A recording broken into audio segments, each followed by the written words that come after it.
ونعوذ بالله من شرور أنفسنا وسيئات أعمالنا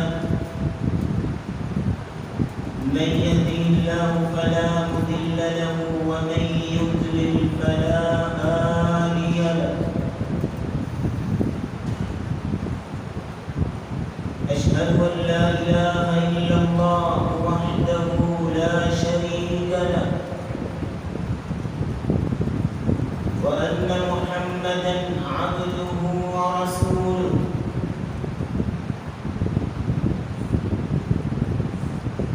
أرسله الله تعالى بالهدى ودين الحق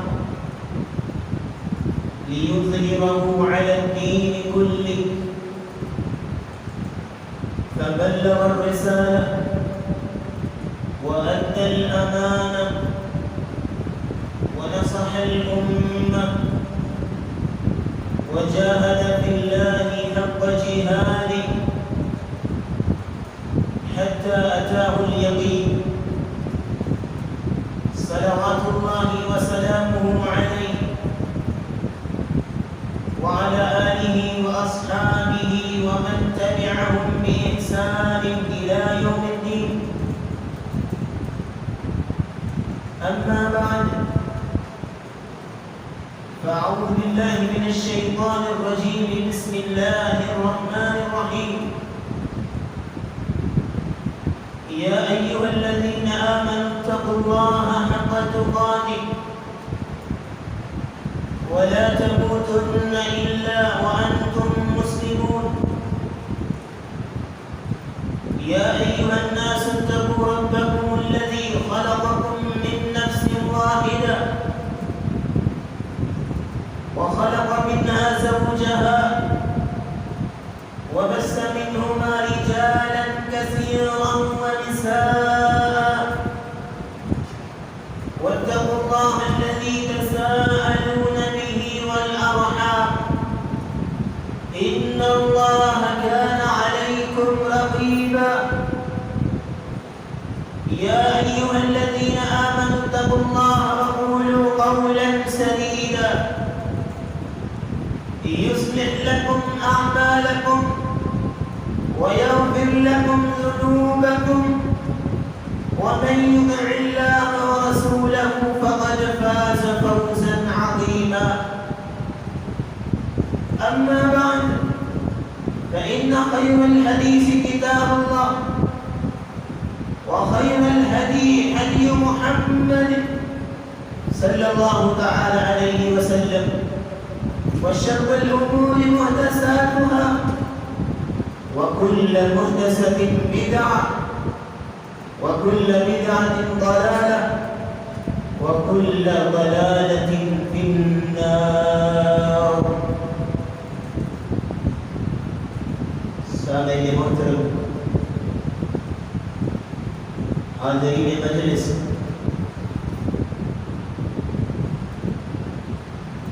کائنات میں سب سے بلند مقام، سب سے افضلیت اللہ تعالیٰ نے اپنے انبیاء کو دی ہے۔ کائنات میں سب سے بلند مقام انبیاء کا ہے،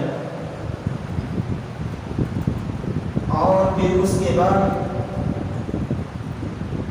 انبیاء کے حواری اور انبیاء کے صحابہ۔ عبداللہ ابن مسعود رضی اللہ تعالی عنہ کہا کرتے تھے ان اللہ نظر الى قلوب العباد فوجد قلب محمد صلی اللہ علیہ وسلم خیر قلوب العباد۔ اللہ رب العزت نے پوری انسانیت کے دلوں کا معائنہ کیا، سب سے پاکیزہ دل جو لگا اللہ کو وہ تھا محمد رسول اللہ صلی اللہ علیہ وسلم کا دل۔ اصطفاہ اللہ لدینہ وابتعثه برسالته اور پھر اللہ تعالیٰ نے ان کو اپنے دین اسلام کے لیے منتخب کیا اور اپنی رسالت دے کے مبعوث کیا. ثم نظر الى قلوب العباد بعد قلب محمد صلی اللہ علیہ وسلم. اللہ تعالیٰ نے نبی صلی اللہ علیہ وسلم کے دل کے بعد پھر انسانیت کے دلوں کا معائنہ کیا. وہ سب سے پاکیزہ دل جو اللہ کو لگے وہ صحابہ کرام کے.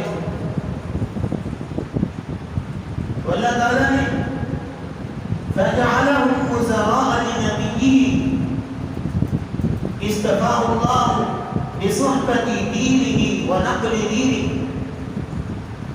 اللہ تعالیٰ نے ان کو اپنے نبی کی صحبت کے لیے اور اپنے دین کو آئندہ کے لیے منتقل کرنے کے لیے انبیاء کے نبی صلی اللہ علیہ وسلم کے صحابہ کو منتخب کیا. اور برہ بن عازب رضی اللہ تعالیٰ عنہ کہا کرتے تھے لَمَوْقِفُ أَحَدِهِمْ السَّاعَةِ خَيْرٌ مِّنَ الدُّنْيَا وَمَا فِيهَا. اللہ کے نبی صلی اللہ علیہ وسلم کے پاس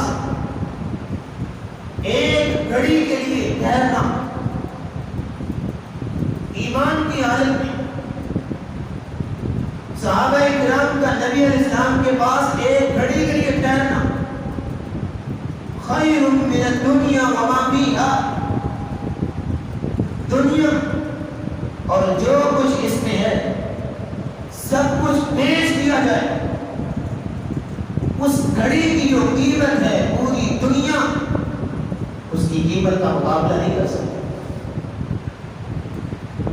اور آج کی مختصر مجلس میں جس ہستی کا تعارف, جس ہستی کی سیرت اور مقام آپ کے سامنے رکھنا چاہتا ہوں, اس ہستی نے ایک نہیں کئی گھڑیاں نبی علیہ السلام کے ساتھ گزاری. وہ ہستی خلیفہ ثالث نبی مکرم صلی اللہ علیہ وسلم کے داماد عثمان بن عفان بن ابی العاص بن امیہ بن عبد الشمس بن عبد مناف بن قصی بن کلاب بن مرہ بن کعب بن مالک بن فہر بن غالب اور بن فہر رضی اللہ تعالی عنہ وارضاہ. یہ وہ ہستی رسول ہے کہ جو رسول اللہ صلی اللہ علیہ وسلم کے داماد بنے. ان کی سیرت کے چند پہلو پیش کرنے سے قبل صرف دو باتیں پورے خطبے جمعہ کے لیے اپنے ذہن میں رکھیے, بلکہ خطبے جمعہ کے لیے نہیں پوری زندگی کے لیے اپنے ذہن میں رکھیے. دو بات. پہلی بات کہ اس ہستی کی سیرت بیان کرنے کا مقصد یہ ہے کہ اس کی زندگی کے چند پہلو, اس کی سیرت کے چند پہلو ہمیں سمجھ میں آ گئے, اور جو مقام اور جو تقرب اللہ اس کو ملا تھا ہمیں بھی وہ مل جائے. سیرت بیان کرنے کا مقصد یہ ہے. اور دوسری بات, ہم انبیاء کی سیرت بیان کرتے ہیں, صحابہ کی سیرت بیان کرتے ہیں, اہل بیت کی سیرت بیان کرتے ہیں. ان کی سیرت بیان کرنے کا مقصد یہ نہیں کہ ان کی سیرت بیان کرنا وہ محتاج ہیں تعارف کے کہ ہم ان کی سیرت بیان کریں, نہیں, بلکہ ہم ان کی سیرت بیان کر کے اپنے لیے اللہ کے ہاں مقام پیدا کرتے ہیں, اپنے ایمان کو تروتازہ کرتے ہیں. یہ دو باتیں پوری زندگی کے لیے ذہن. اور اس کی سیرت کے چند پہلو آپ کے گوش گزار کرنا چاہوں گا. خلیفہ ثالث حضرت عثمان بن عفان رضی اللہ تعالی. حافظ ابن عساکر رحمۃ اللہ علیہ فرماتے ہیں وہ امین المؤمنین، وہ امین المؤمنین تھے، خلیفۃ المسلمین، مسلمانوں کے خلیفہ تھے. وہ ذوالنورین، وہ ذوالنورین تھے. ذوالنورین کا مطلب کیا؟ کہ نبی علیہ السلام کی دو بیٹیاں ان کے نکاح میں تھی. اور مورخین لکھتے ہیں کہ جب سے کائنات وجود میں آئی، آدم علیہ السلام سے لے کر نبی آخر زمان تک کتنے نبی گزرے، کوئی ایسا شخص نہیں ہے کہ جس کے نکاح میں کسی نبی کی دو بیٹیوں سوائے عثمان بن عفان. نبی کی دو بیٹیاں ان کے نکاح. آپ علیہ السلام کی دو بیٹیاں رقیہ اور ام کلثوم رضی اللہ تعالی عنہما، ان دونوں کا نکاح ہوا ابو لہب کے دو بیٹوں سے، عتبہ اور عتیبہ. لیکن جب سورۃ اللہب نازل ہوئی، تبت یدا ابی لہب وتب، ابو لہب کے ہاتھ ٹوٹ گئے. ابو لہب پیش میں آیا، اس نے دونوں کا نکاح ہوا تھا، رخصتی نہیں ہوئی تھی، دونوں کو طلاق دلوا دی. نبی علیہ السلام ایک وقت میں دو بیٹیوں کو طلاق ہونا کسی صدمے سے کم نہیں ہوتا. نبی علیہ السلام بڑے پریشان. باپ نے اپنی بیٹی رقیہ کا نکاح حضرت عثمان رضی اللہ تعالی سے کیا. لیکن جب غزوہ بدر کا زمانہ تھا، نبی علیہ السلام نے بدر کے لیے جانے کا اعلان کیا. حضرت عثمان کی بیوی نبی علیہ السلام کی بیٹی رقیہ انتہائی زیادہ بیمار ہے اور موت قریب ہے. حضرت عثمان میدان بدر کے لیے تیار ہوئے.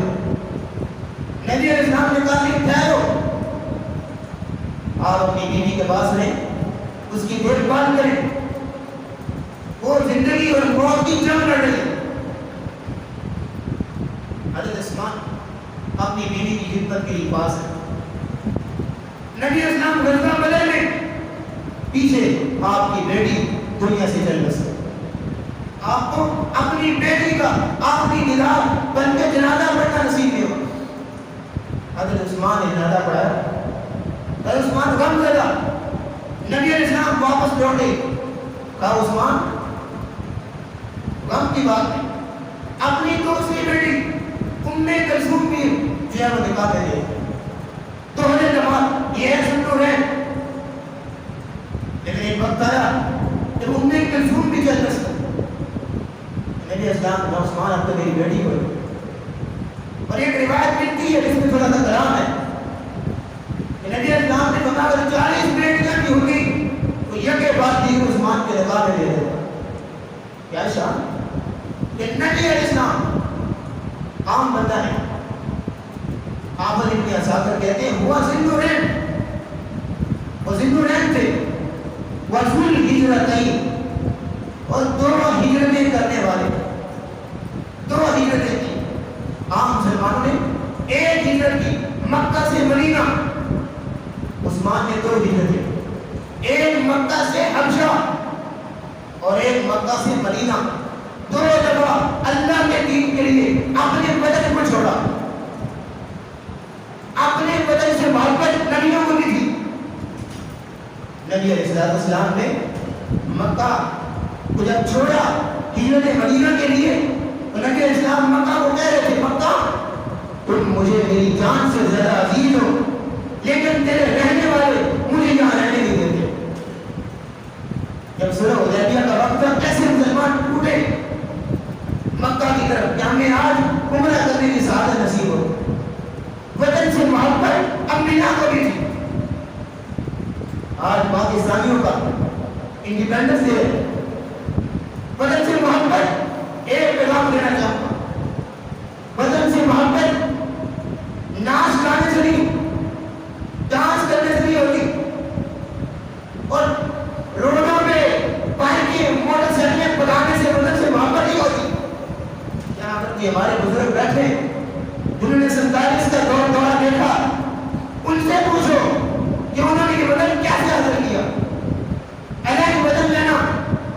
معمولی بات نہیں، کئی قربانیاں کی، اور یہ بدن لیا تھا ایک مقصد کے لیے کہ ایک بدن میں رہتے ہوئے اللہ کے دین کو سربلند کریں گے، اسلام کا بول بالا ہوگا، اپنی ہر زندگی میں اسلام کے پہلوؤں کو اجاگر کریں۔ بتاؤ آج اتنے سال بیت چکے تمہیں پاکستان لیے ہوئے، کہاں ہے اسلام؟ آج اسی ملک کا کشیدہ کھڑا ہوتا ہے اور کہتا ہے دین اسلام تو بڑا پرانا دین تھا، آج ہم نئے دور میں چل رہے ہیں۔ کون سا نیا دور؟ اسلام آفاقی دین ہے، قیامت تک کی طرح جواب کے لیے اسلام کی تعلیمات عام ہیں۔ یہ بدل لیا تھا لا الہ الا اللہ آزادی سے کریں گے، لیکن آج کسی کو نماز پڑھنے کی توفیق نصیب نہیں ہوتی اور کہتا ہے میں محب اسلام ہوں اور محب وطن۔ حضرت عثمان نے 2 دفعہ وطن کو چھوڑا، ذل ہجرت ہے، یہ ان کی شان اور یہ ان کا مقام بیان ہے۔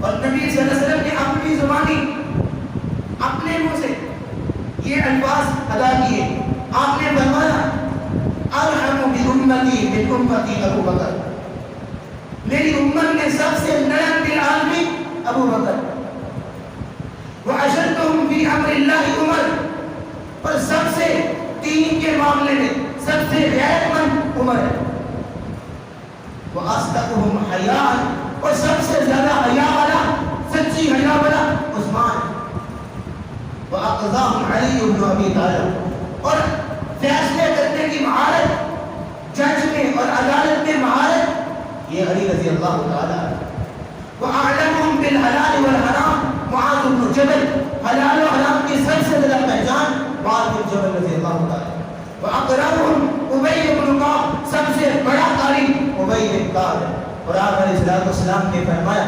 وَأَفْرَدُهُمْ زید بن ثابت، اور وراثت کے معاملے سب سے بڑا عالم زید بن ثابت ہے، اور آپ نے فرمایا لِكُلِّ أُمَّةٍ أَمِينٌ وَأَمِينُ هَذِهِ الْأُمَّةِ أَبُو عُبَیدہ ابن الجراح، آپ نے فرمایا ہر امت کا ایک امین ہوتا ہے، میری امت کا امین ابو عبیدہ ابن الجراح۔ تو اس حدیث سنانے کا مقصد نبی علیہ السلام نے عثمان کو کیا کہا؟ سب سے زیادہ سچی حیا والا، اور اس کی ایک چھوٹی سی ایگزامپل بھی آپ کے سامنے رکھتا ہوں۔ نبی علیہ السلام اپنے گھر میں لیٹے ہوئے آرام کر رہے ہیں، عائشہ صدیقہ رضی اللہ تعالیٰ عنہ پاس ہے، دروازے میں دستک ہوئی، ابو بکر صدیق آئے، نبی علیہ السلام سے بات کی چلے، عمر آئے، نبی علیہ السلام سے بات کی چلے، عثمان آئے، اور نبی علیہ السلام اٹھے، اپنے کپڑے سیدھے کیے اور بڑی جو ہے وہ جیسے کہتے ہیں ادب سے، ایسے تو نبی علیہ السلام حالت بہادر بیٹھتے ادب سے بیٹھتے۔ عائشہ کہہ رہی یا رسول اللہ میرے ابا آئے تھے آپ ایسے لیٹے تھے، عمر آئے آپ ایسے لیٹے تھے، عثمان آئے آپ نے اپنے کپڑے سیدھے کیے، سیدھے ہو کے بیٹھ گئے۔ تو نبی علیہ السلام نے فرمایا الا استحیی من الرجل تستحیی منہ الملائکہ، کیا میں ایسے آدمی سے حیا نہ کروں جس سے اللہ کے فرشتے بھی حیا کرتے ہیں؟ اللہ کے فرشتے بھی عثمان سے حیا کرتے ہیں، اور کس قدر حیا نبی علیہ السلام حضرت عثمان کے بارے میں آتا ہے، اور مجھے یہ بات بیان کرنے میں کوئی شرم نہیں، حضرت عثمان جب نہاتے غسل کرتے کبھی پڑھنا حالت میں نہیں نہائے، کپڑا باندھ کر نہاتا۔ پوچھنے والے نے پوچھا آپ تو بند کرنے میں نہا رہے، دروازہ بند، کون دیکھ رہا آپ کو پھر بھی کپڑا باندھتے ہوئے؟ کہنے لگے کوئی اور نہیں دیکھ رہا، اللہ سے دیکھ رہا ہے، اللہ سے حیا۔ وَأَصْدَقُهُمْ حَيَاءً عثمان بن عفان، سب سے بڑا حیا ہے عثمان بن عفان رضی اللہ عنہ، اور یہ شان اور یہ مقام رسول اللہ صلی اللہ علیہ وسلم نے بیان کرنا ہے۔ اور اگلی بات نبی علیہ السلام نے ایک مجلس میں آپ نے 10 اپنے صحابیوں کو جنتی قرار دی، جن کو عشرہ مبشرہ ہے، ابو بکر، عمر، عثمان، علی، طلحہ، زبیر، سعد، سعید، عبد الرحمن بن عوف اور ابو عبیدہ ابن الجراح، ایک مجلس میں 10 صحابیوں کو جنت کی بشارت، کہا عثمان بن جنت، دنیا میں کہہ دیا یہ جنتی ہے، اور کیا مقام۔ اگلی بات رسول اللہ صلی اللہ علیہ وسلم شہادت کی خوشخبری دی نبی علیہ السلام نے حضرت عثمان. ایک وقت کی بات ہے، نبی علیہ السلام، ابو بکر اور عمر، عثمان، یہ تین لوگ میدان احد میں، یا کہنے کہ احد کے پہاڑ پہ کھڑے، تو پہاڑ ہلنا شروع ہو گیا. کیوں ہلا؟ اللہ عالم. ہو سکتا ہے کہ تین ہستیاں آج میرے اوپر کھڑی ہے، اس خوشی سے جھوم رہا ہو، ہلنا شروع ہو گیا. نبی علیہ السلام نے اسکن یا احد، بہت ٹھہر جا، تجھے نہیں پتا علیک اليوم النبی والصدیق والشہیدان، آج تیرے اوپر ایک نبی، ایک صدیق اور دو شہید کھڑے ہیں. نبی، صدیق، ابو بکر صدیق، شہیدان عمر اور عثمان. یہ پہلے بتا دیا کہ یہ دونوں شخصیات شہید کی جائیں. شہادت کی خوشخبری نبی علیہ السلام نے پہلے دی. اور ایک نکتہ، اگر یہ مس ہو جائے تو حضرت عثمان کی آدھی سیرت مس ہو جاتی ہے. ایک نکتہ، حضرت عثمان کا دین کی سربلندی کے لیے، دین کو بلند کرنے کے لیے اقتصادی اور معاشی تعاون. حضرت عثمان کو غنی کہا جاتا ہے، مالدار اور سخی کہا جاتا ہے کہ مال ہونے کے باوجود انہوں نے چھپایا نہیں، اللہ کی راہ میں بے دریغ جو ہے وہ خرچ کیا. یہ مقام اور یہ شان حضرت عثمان رضی اللہ تعالیٰ. نبی علیہ السلام تین نکات آپ کے سامنے رکھتا ہوں. نبی علیہ السلام مدینے تشریف لائے، اور مدینے میں مسلمانوں کے پانی پینے کے لیے بندوبست نہیں، ٹھنڈا پانی، اگر کسی کنویں کا پانی ہے تو پینے کے قابل ہے. ایک یہودی کا کنواں ہے جس کو پیرے روما کہا جاتا ہے، اس کا پانی پیتا ہے، اور وہ پانی بیچتا تھا. ایک مشن، ایک ملکی پانی بیچتا، اور مسلمانوں کے پاس اتنا سرمایہ نہیں تھا کہ پانی بیچ یا وہ خریدے. تو نبی اسلام نے فرمایا کون ہے جو یہ کنواں غریب کے مسلمانوں کے لیے وقف کرے، میں اس کو جنت کی بشارت دیتا ہوں. حضرت عثمان نے 25,000 درہم کا وہ کنواں خریدا اور مسلمانوں کے لیے وقف کر دیا. یہ کیا قربانی. اور دوسری بات، مسجد نبوی، اس میں نمازیوں کی تعداد بڑھ گئی، جگہ تک کو نبی علیہ السلام نے کہا یہ مسجد نبوی کے ساتھ ایک پلاٹ ہے، ایک جگہ ہے جو کہ 2 یتیم بچوں کا. کون ہے جو اس پلاٹ کو خرید کے مسجد میں شامل کرے، میں اس کو جنت کی بشارت دیتا ہوں. حضرت عثمان نے 35,000 درہم کا وہ جگہ خریدی 2 یتیم بچوں سے، اور وہ مسجد میں توسیع کی. یہ حضرت عثمان نے قربانی. اور تیسری اور آخری بات، غزوہ تبوک کے موقع 9 ہجری میں یہ غزوہ ہوا، اور غزوہ تبوک میں مسلمانوں کے لیے ساز و سامان بہت کم ہے. ایک اونٹ میں 10 آدمی باری باری سوار ہوتے ہیں، اور جنگی ساز و سامان بھی کوئی نہیں. نبی علیہ السلام نے کہا کون ہے جو اللہ کی راہ میں خرچ کرے تاکہ ہم نے جہاد میں جانا. لوگ اپنے مال لے رہے ہیں. ابو بکر صدیق اپنے گھر کا سارا مال اڑا رہا ہے. عمر رضی اللہ تعالیٰ نے گھر کے مال کو 2 حصوں میں ڈیوائڈ کیا، آدھا اللہ کے نبی کو دے دیا، آدھا اپنے گھر میں، اور انہوں نے زیورات دیے. اور عثمان اٹھے، کہا یا رسول اللہ 940 اونٹ میری طرف سے اور 60 گھوڑے میری طرف سے. نبی علیہ السلام نے کہا عثمان یہ ابھی بہت کم ہے. عثمان اٹھے، 40,000 دینار سکوں میں، اور اس کو اپنے کپڑے میں یوں باندھا، اور آگے نبی اسلام کو وہ پوٹلی تھماری، اور نبی اسلام پیپر میں بیٹھے، اور آپ نے وہ پوٹلی یوں ایسے اس کو گھمائے دونوں ہاتھوں، اور کہتے ہیں ماں زدہ عثمان.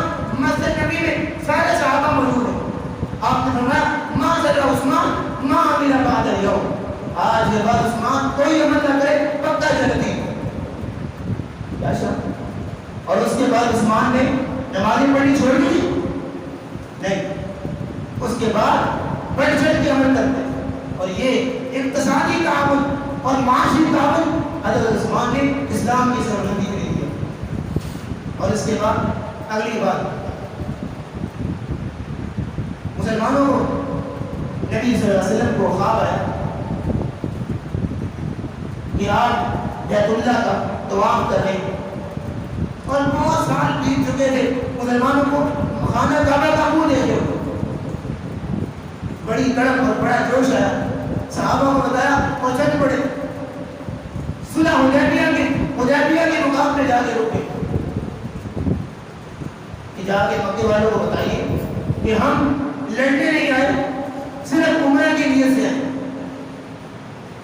تو سفیر بنا کے بھیجا حضرت عثمان رضی اللہ تعالیٰ۔ حضرت عثمان گئے اور جا کے سرداروں نے بڑی آؤ بکر کی ویلکم کیا، عثمان آئے، بڑی عزت اور بڑا مقام ہے عربوں کے ہاں کا۔ وہ کہنے لگے حضرت عثمان کہ میں اور میرے نبی میرے ساتھی آئے عمرہ کرنے کے لیے، ہمیں اجازت دی جائے۔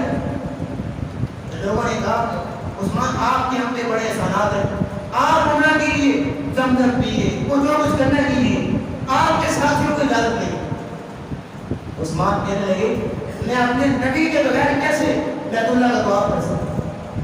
تو انہوں نے چند دن کے لیے روک لیا کہ ہم فیصلہ کرتے ہیں پھر آپ کو پیغام دیں۔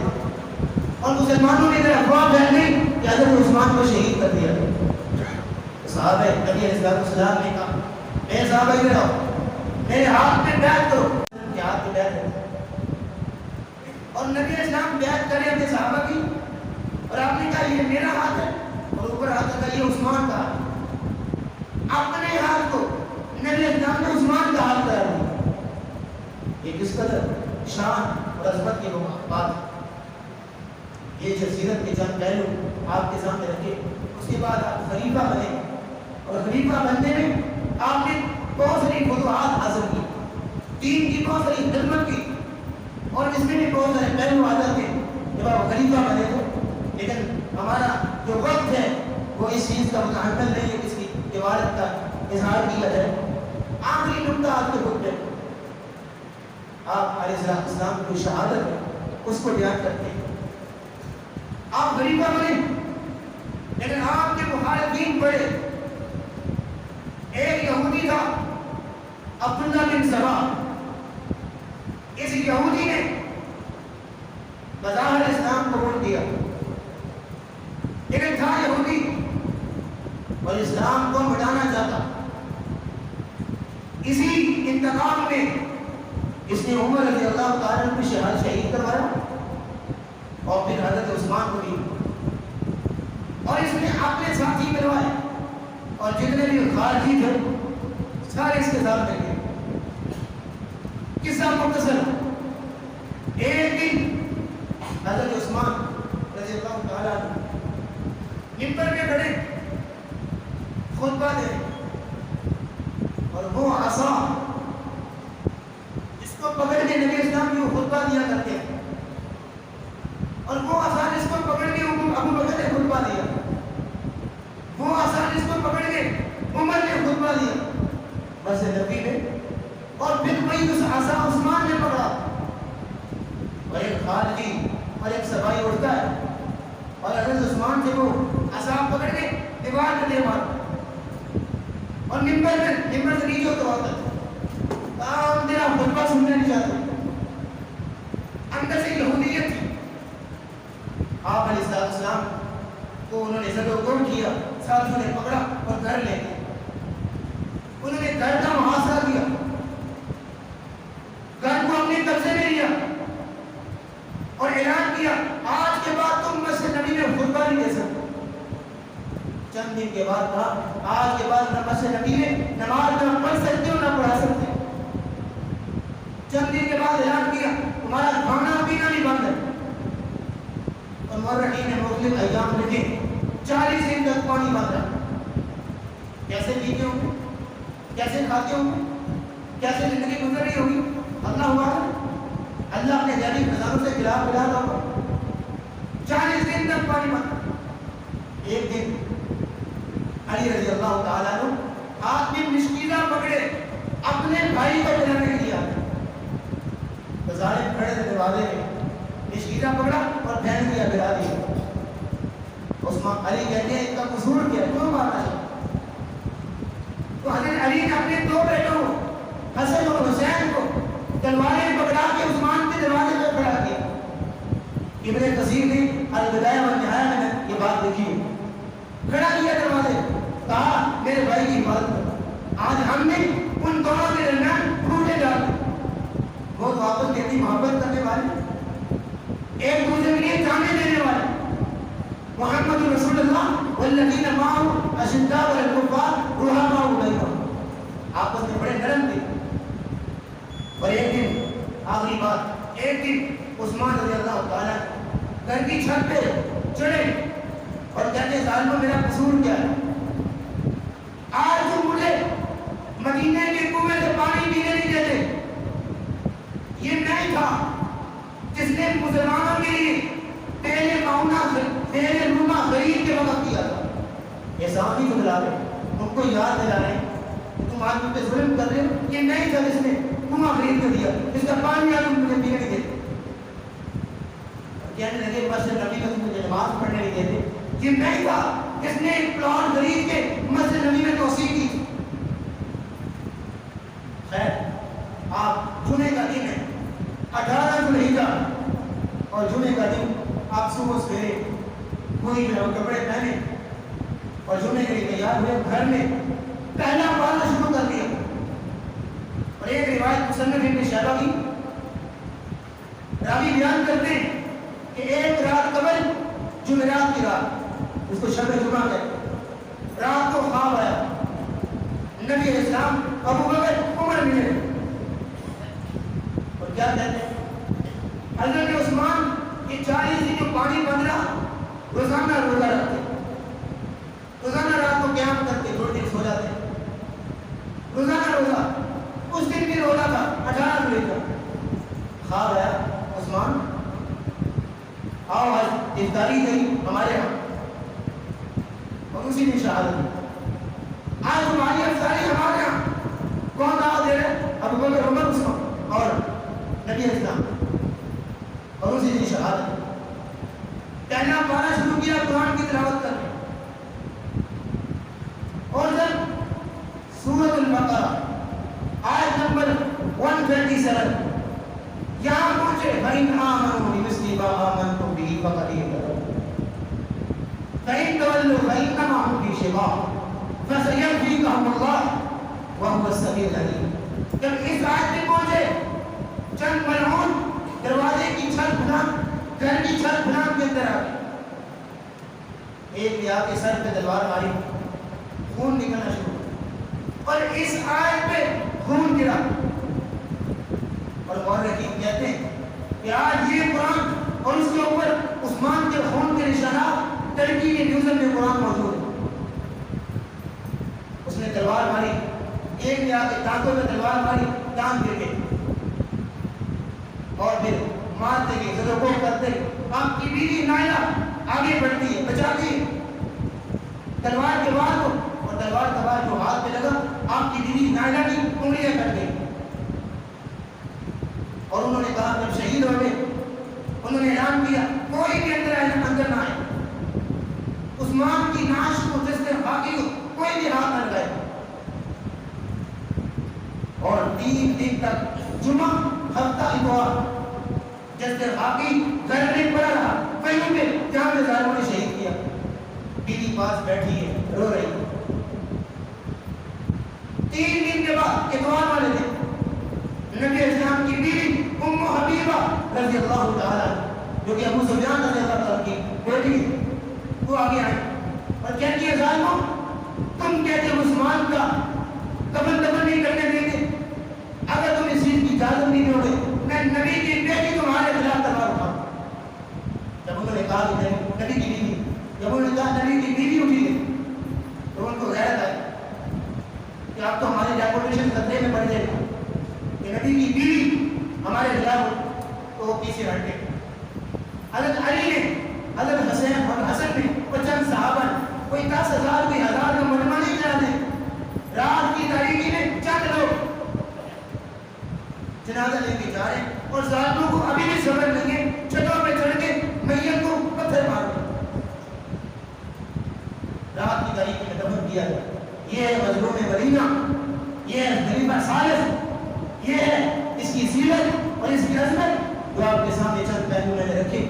اللہ سے دعا ہے کہ اللہ اس ہستی کو جہاں میں لیٹی ہے کروڑوں رحمتیں اللہ اس ہستی میں نازل فرمائے، تمام صحابہ کے، تمام اہل بیت کے اللہ رب العزت اپنی کروڑوں رحمتیں اور کروڑوں برکتیں نازل فرمائے۔ اللہ ان سے راضی تھا اور وہ اللہ سے راضی تھے، سارے جنتی ہیں، کامیاب ہیں، مفلحون ہیں۔ وآخر دعوانا ان الحمد للہ رب العالمین۔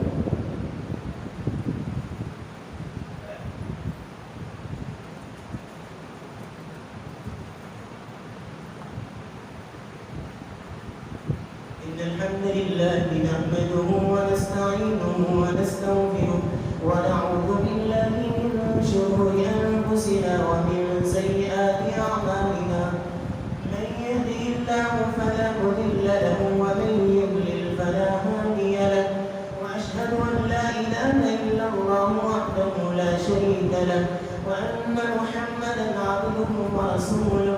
اللهم صل على محمد وعلى آل محمد كما بارك وسلم عليه۔ اللهم اشف مرضانا ومرضى المسلمين، اذهب البأس رب الناس واشف انت الشافي، لا شفاء الا شفاءك شفاء لا يغادر سقما۔ اللهم البسنا لباس الصحة والعافية، اللهم اشفنا شفاء كاملا عاجلا۔ اللهم اغفر لجميع موتى المسلمين الذين شهدوا لك بالوحدانية ولنبيك بالرسالة وماتوا على ذلك۔ ربنا آتنا في الدنيا حسنة وفي الآخرة حسنة وقنا عذاب النار۔ ربنا ظلمنا أنفسنا وإن لم تغفر لنا وترحمنا لنكونن من الخاسرين۔ ربنا اغفر لنا ولإخواننا الذين سبقونا بالإيمان ولا تجعل في قلوبنا غلا للذين آمنوا ربنا إنك رؤوف رحيم۔ ربنا تقبل منا إنك أنت السميع العليم وتب علينا إنك أنت التواب الرحيم۔ وصلى الله تعالى على رسوله خير خلقه محمد وعلى آله وأصحابه أجمعين برحمتك يا